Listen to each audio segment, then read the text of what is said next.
Welcome to my story. ఓ స్త్రీ రేపురా. అలా చంద్రమ్మ, ఏమోనమ్మా, బంగారంలా ఉండే ఊరికి ఏం మాయరోగం వచ్చిందో ఇలా తయారయ్యింది అంటుంది. చెప్పాను కదమ్మా, మన ఊరొక్కటే కాదు, ఈ చుట్టుపక్కల ఊళ్ళో ఉన్న వాళ్ళందరూ కూడా ఆ దెయ్యానికి జడిసి చచ్చిపోతున్నారు. ఈ చీకట్లో అస్తమాను దెయ్యం దెయ్యం అనకురా, నాకు కాళ్ళు వణికిపోతున్నాయి అంటుంది చంద్రమ్మ. అవునండి, ఎందుకో నాకు మీ ఊరిని చూస్తుంటేనే చాలా భయమేస్తుంది. మళ్ళీ దానికి తోడు మీ మాటలు ఇంకా భయపెడుతున్నాయి అంటూ సీత ఒక్కసారే వెనక్కి చూస్తుంది. చిమ్మ చీకటి, అటు ఇటు దట్టమైన పొదలు, దానికి తోడు మనసు నిండా భయం నిండిపోవడంతో ఒక్కసారే వెనక ఎవరో వస్తున్నట్లు సీత గుండె జల్లుమంది. పెద్దమ్మా, మనం ముందు నడుద్దామా, నాకెందుకో భయమేస్తుంది అంటుంది కంగారుగా.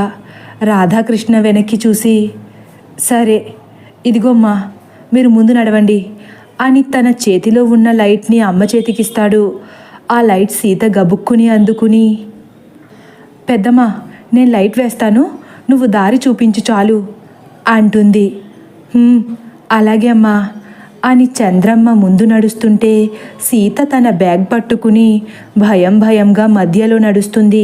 వెనక రాధాకృష్ణ నడుస్తూ, ఇంటి దగ్గర అది కూడా మీలాగే జడిసిపోతుందమ్మా అంటాడు తన భార్య కనకాన్ని తలచుకుని. అవునా, అంతేలే, ఈ పరిస్థితులను చూసి జడవకపోతే ఆశ్చర్యపోవాలి, కానీ జడిస్తే ఆశ్చర్యమేముందిలే, అసలే మీ ఆవిడ పెద్ద అయోమయం దేవాలయం అంటుంది చంద్రమ్మ. రాత్రి 7 దాటాక తలుపులు తీస్తే ఒట్టు నీ కోడలు అంటాడు మళ్ళీ. మరి ఇప్పుడు మనకు తలుపులు తీస్తుందంటావా మన తెంగరబుచ్చి అని అయోమయంగా ముఖం పెడుతుంది చంద్రమ్మ. అమ్మో, తీయకపోతే మన పరిస్థితి ఏంటి అంటుంది సీత భయంగా. చూద్దాం ఏం చేస్తుందో. నేను దానితో పగటిపూటే వస్తానని చెప్పాను, ఇప్పుడు తలుపు కొడితే లోపల జడిసి చచ్చిపోద్దేమో.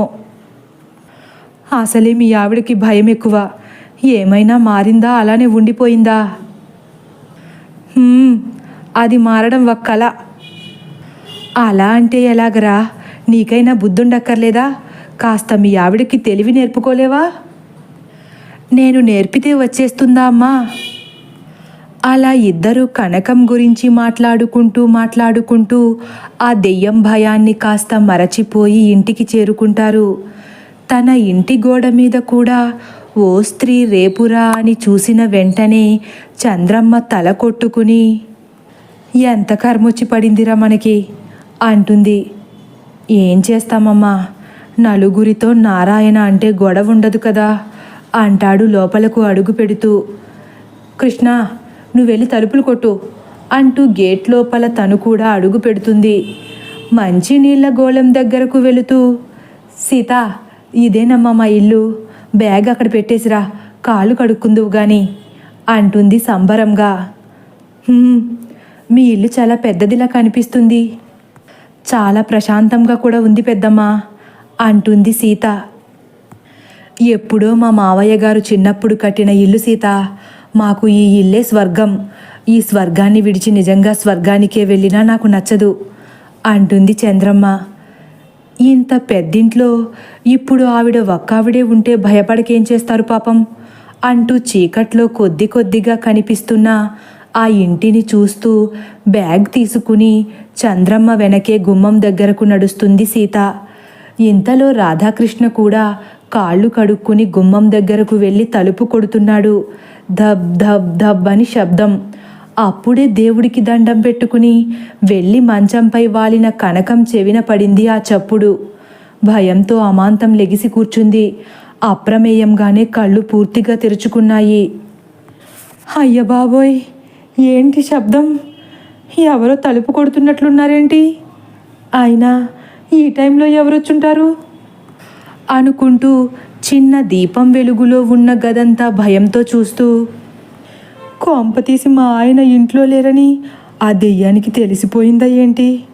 అయ్య బాబోయ్, ఈ రాత్రి భోజనానికి నేనైతేనే సరిగ్గా సరిపోతాననుకుందా అని గుండెలపై చేతులు వేసుకుంటుంది కనకం. ఇంతలో శబ్దం ఇంకాస్త గట్టిగా వినిపించడంతో, ఖచ్చితంగా ఇది ఆ దెయ్యం పనే. ఇవాళ ఆ దెయ్యం నన్ను వదిలేలా లేదు. అయినా మా ఆయనకు అసలు బుద్ధి లేదు. ఒక్క రోజులో వస్తానని వెళ్ళి 3 రోజులైనా రాలేదు అని ఏడవడం మొదలుపెట్టేసింది కనకం. కనకం ఎప్పుడు డోర్ తీస్తుందో అని ఎదురు చూస్తున్న చంద్రమ్మ, ఏంట్రా ఇంకా తీయదేంట్రా మీ ఆవిడ అంటుంది విసుగ్గా. ఎక్కడ తీస్తుందమ్మా, లోపల భయంతో దాని గుండె ఆగిపోద్ది ఇప్పుడు. ఇందులో భయపడ్డానికేముంది, మనం వచ్చామేమో కనుక్కోవక్కర్లేదా? ఎలా అనుకుంటుందమ్మా, మనం ఉదయం పూటే వస్తామని దానితో చెప్పానన్నానుగా. బహుశా అందుకే తీయట్లేదనుకుంటా. మరి ఇప్పుడు ఎలాగా? పోనీ పిలు కృష్ణ, ప్రయాణం చేసి చేసి నా కాళ్ళు పడిపోతున్నాయి అని గుమ్మం దగ్గరే కూర్చుండిపోతుంది. నువ్వు కూడా కూర్చో సీత, మా తింగరబుచ్చి వచ్చి తలుపు తీసేసరికి టైం పడుతుంది అంటుంది నిరుత్సాహంగా. పర్లేదు పెద్దమ్మా, నుంచుంటాను అని సీత కూడా ఆత్రంగా తలుపు వైపే చూస్తుంది. ఇంతలో రాధాకృష్ణ తలుపులు గట్టిగా కొడుతూ, కనకం కనకం అని పిలుస్తున్నాడు. లోపల భయంతో వణికిపోతున్న కనకం, మా ఆయన మాటలాగే ఉందేంటి, ఆయనొచ్చారా అని కిందకు దిగుతుంది.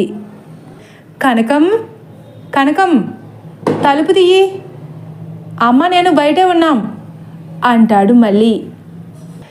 ఈసారి 2 అడుగులు ముందుకు వేసి తలుపు దగ్గరికి వచ్చి, ఏవండి మీరేనా అడుగుతుంది.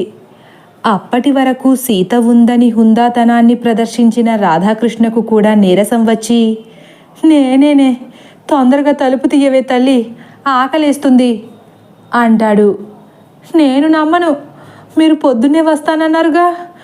నువ్వు మా ఆయనలా మాట్లాడుతున్న దెయ్యమని నాకు తెలుసు అంటుంది ఏడుస్తూ.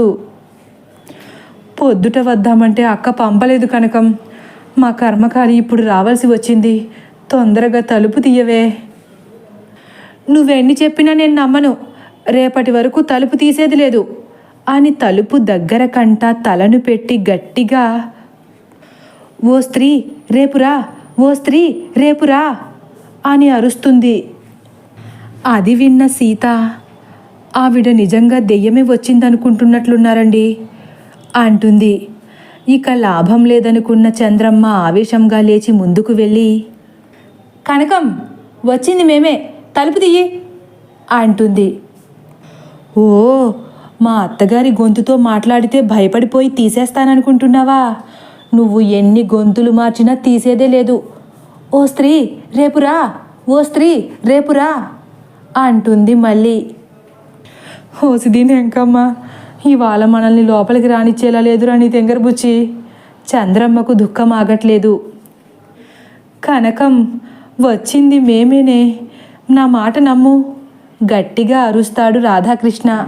కనకం కూడా అంతే గట్టిగా, ఓ స్త్రీ రేపురా, ఓ స్త్రీ రేపురా గంభీరంగా అరుస్తుంది. అమ్మో అమ్మో, పక్కూళ్ళో ఉన్న దెయ్యాన్ని మీ ఆవిడ కేకలతో ఇక్కడికి తీసుకొచ్చే వరకు నిద్రపోయేలా లేదురా. అలా అరవద్దని చెప్పరా, ఆ దెయ్యమేమో కానీ దీని కేకలకే నా గుండె ఆగిపోయేలా ఉంది. మీరిద్దరూ ఒకసారి చెవులు మూసుకుంటారా అంటాడు రాధాకృష్ణ. దేనికి నీరసంగా అడుగుతుంది చంద్రమ్మ. సీత కూడా ఆశ్చర్యంగా చూస్తుంది. ఏం లేదమ్మా, చెవులు మూసుకో, దాని చేత తలుపు నేను తీయిస్తాను. నిజంగానే తీస్తుందా కృష్ణ? తీస్తుందనే కదా చెబుతున్నాను, ముందు మూసుకో, మీ ఇద్దరి చాదస్తానికి నేను పోయేలా ఉన్నాను అని విసుక్కుంటాడు రాధాకృష్ణ. ఊరుకో, రాత్రిపూట అవే మాటలు, చెవులే కదా, మూసుకుంటానులే అని చెవులు మూసుకుంటుంది చంద్రమ్మ.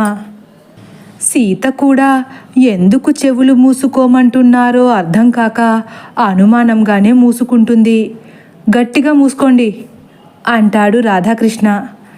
ఇద్దరూ చెవులను చేతులతో ఇంకాస్త గట్టిగా బిగిస్తారు. వెంటనే రాధాకృష్ణ ఆలస్యం చేయకుండా, తేట తేట తెలుగులా తెల్లవారి వెలుగులా అని గట్టిగా పాట పాడతాడు. అది విన్న కనకం భయం పోయి వెంటనే ఏరులా అని తను కూడా అంటుంది. అది విన్న రాధాకృష్ణ అమ్మయ్య అని నిట్టూర్చుకుని సెలయేరులా అంటాడు గట్టిగా. కనకం ముఖంలో ఇంకాస్త నవ్వొస్తుంది. ఆ సంతోషంతోనే కలకల అంటుంది. రాధాకృష్ణ మాత్రం నీరసంగా గలగల అంటాడు. వెంటనే కనకానికి వచ్చింది వాళ్ళ ఆయనే అని అర్థమైపోయి తలుపు తీస్తూ కదలి వచ్చింది కన్నె అప్సరా, వచ్చి నిలిచింది కనుల ముందరా అంటూ ప్రత్యక్షమవుతుంది. తదుపరి భాగం కోసం వేచి ఉండండి. ఒకవేళ నా కథ కానీ మీకు నచ్చినట్లయితే లైక్ చేసి సబ్స్క్రైబ్ చేయడం మర్చిపోకండి. Thank you for watching.